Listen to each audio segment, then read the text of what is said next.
back, C-Ray Tech here. In today's video I want to show you guys a awesome split VTX camera that I've been using with a micro lately, and it has done me very well. Before I break it up, I'll give you first couple opinions. I took and flew all day yesterday with it, and I actually have been using this in one of my hovercrafts, so I think I've reached a point where I can speak on it. And I will say that two things stand out, and they're the most important things when it comes to a camera for me, is the picture slash light handling of the camera itself and the reception. And this, 10 out of 10 for both. I have no issues with either. I get great reception for it being 25 milliwatts. Color is great, handles low light and bright light really well. It was very, very sunny and beautiful day yesterday, and I got to fly, and it was just a stellar experience. So let me go ahead and open this up, show you what you get. So they have these in a really nice hard plastic case, so no more worries about them getting smashed in shipping.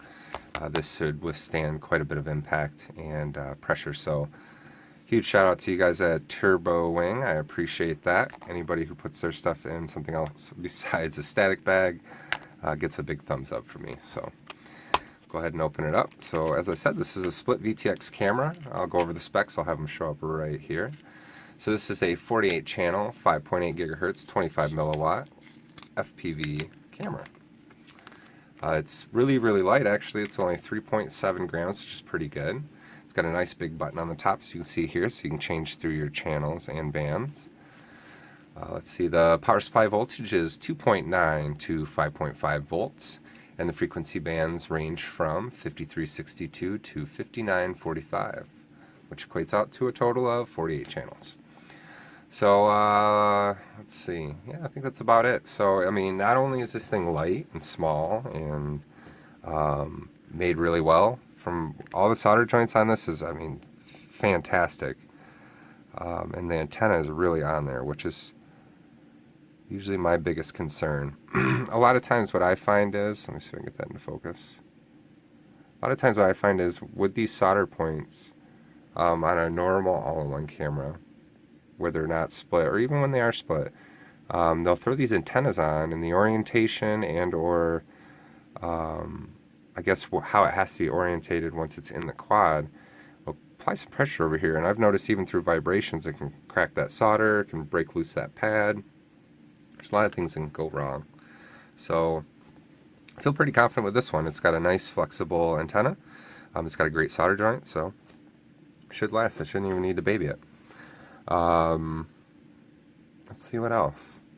Yeah, I mean, I threw it in my 65S, and I flew this thing, let's see, I think I put it through about 30 or 40 packs, and multiple crashes, and everything's been fine. I scuffed the lens a little bit when I had it in the previous canopy that I exploded the other day, but no damage to the lens. It was a little dirty, but yeah, I mean, I was having a great time, no issues with this thing. And like I said, the color quality, the light handling, the picture quality, I mean, it is 700 TV lines, which is pretty standard, but well, actually I believe the Z01 that I'm pretty used to is actually only 520 TV lines, so yeah, this camera's been a nice upgrade. Like I said, great reception, on par, if not better than the Z01 for sure. Picture quality and all that, I definitely prefer that at this current time. Flying indoors and outdoors, it does everything I need it to do. And it's light, and it's cheap.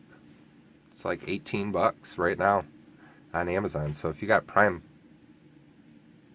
it's not Prime yet. Hopefully they'll do Prime soon, but yeah, I mean, you can get it in a week or two.